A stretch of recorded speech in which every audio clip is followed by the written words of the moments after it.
Totoo nga ang kasabihan mga ka-joust, kapag ginalingan mong mag-manifest, ibibigay sa'yo ng tadhana. At walang mas epektibong mag-manifest ngayon kundi ang superstar rookie ng Capital One Solar Spikers na si Bella Belen. Sino ba naman ang mag-aakala na ang biruan at asaran noong PVL All-Star Festivities sa Candon, Ilocos Sur ay magiging mitya ng isa sa pinakamalaking off-season blockbuster moves ngayong 2026? Ang dating pangarap lang ni Bella, opisyal ng katotohanan. Sina Vanny Gandler at Erica Santos, Solar Spikers na.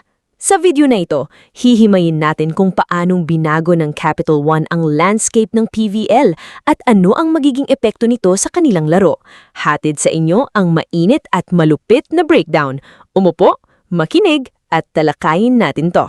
Balikan muna natin ang detalye. Nagulat ang buong volleyball community nang mag-anunsyo ang Signal Super Spikers ng isang leave of absence. Dahil dito, naging free agents ang kanilang mga pambatong manlalaro.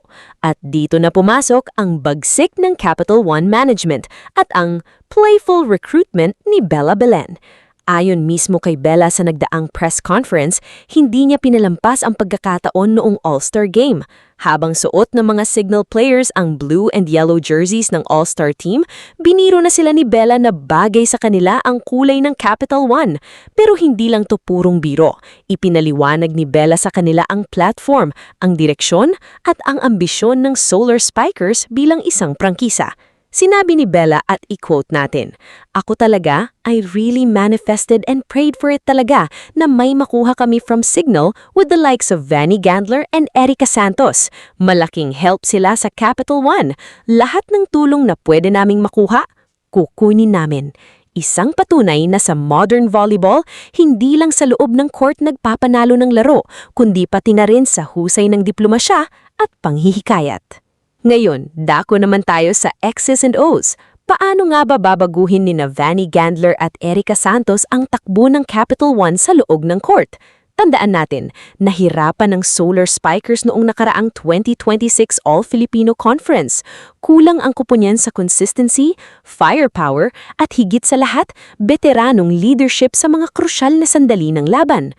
Madalas, bumibigay sila kapag umabot na sa dulo ng set dahil sa kakulangan ng karanasan. Dito na papasok ang halaga ni Gandler at Santos. Una, pag-usapan natin si Vanny. Si Vanny ay isang depensiba at opensibong banta. Mayroon siyang mataas na volleyball IQ at matatag na floor defense na pwedeng sumalo sa mga lapses ng Capital One. Sa opensa, hindi siya basta-basta pumapalo. Marunong siyang magbasa ng block at maghanap ng butas sa depensa ng kalaban. Sa pagdating niya, mababawasan ng pressure kay Bella Belen na pasanin ang buong scoring load ng team.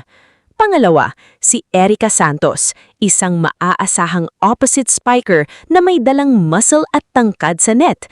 Ang presensya ni Santos ay magbibigay sa Capital One ng mas balansing atake.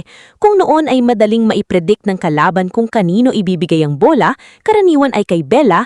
Ngayon, ang kalabang blockers ay kailangan ng mag-isip 2 beses. May banta na sa kaliwa, may banta pa sa kanan. Higit sa lahat, parehong may championship at finals experience ang dalawang to mula sa kanilang mga collegiate at commercial leagues. Alam nila kung paanong maglaro sa ilalim ng matinding pressure.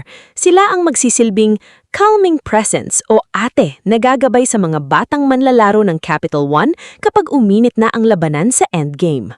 Inamin din ni Bella Belen na excited siya sa magiging chemistry ng koponan. Sabi niya, marami silang matututunan kina Vanny at Erica at handa silang mag-adjust para agad na makuha ang koneksyon bago magsimula ang susunod na konferensya. Paano nga ba tatakbo ang laban kapag sila na ang magkasama? Isang mabilis na preview. Inaasahan natin ang isang mas mabilis, mas dynamic at mas palaban na Capital One. Sa oras na mag-click ang koneksyon ng kanilang setter sa mga bagong weapon na ito, asahan ninyong hindi na silang magiging tuntunan lang ng mga top-tier teams. Sila na mismo ang magiging lehitimong banta sa podium. Mula sa simpleng biro hanggang sa magiging opisyal na roster upgrade, ang Capital One Solar Spikers ay hindi na basta-basta sumasali lang. Nagpapakita na sila ng panging upang manalo. Para sa inyo mga ka-joust, Sapat na ba ang pagdating ni Vanny Gandler at Erica Santos para dalhin ng Capital One sa semifinals o maging sa finals ngayong 2026? Sino sa tingin ninyo ang susunod na target i-manifest ni Bella Belen? I-drop ang inyong opinion sa comment section sa ibaba.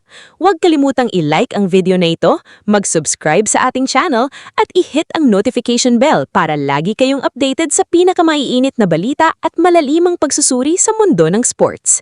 Hanggang sa susunod na laro! Huwag ka magalit, please. Sabihin mo sila, i-follow nila ako sa Facebook page ko.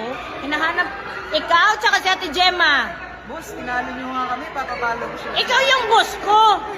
O, i-follow nyo daw siya sa Facebook. O, sige, i-follow nyo daw po siya sa Facebook. Like, share, and subscribe. Thank you, te. Bye-bye, te. Okay lang. Maluluto naman. Maiinit naman, di ba?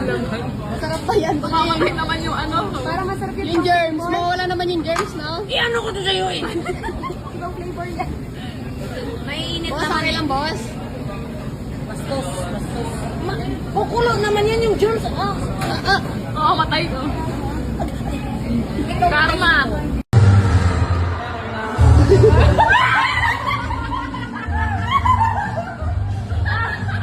Ulit!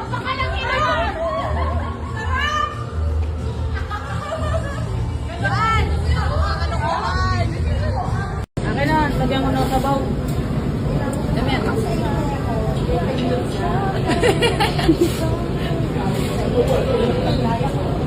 Pwede mo, paano ba nalagyan o? Paano?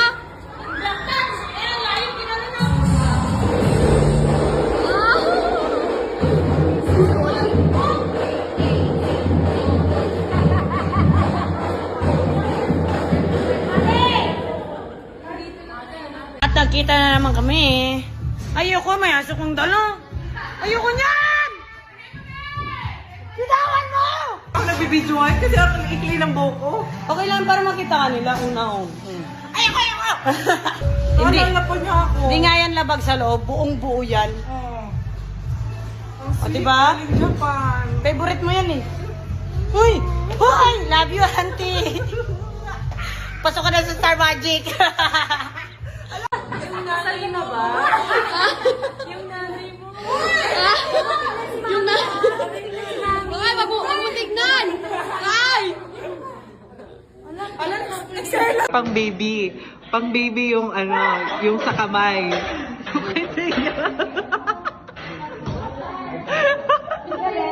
Ay, ay, ay, ay.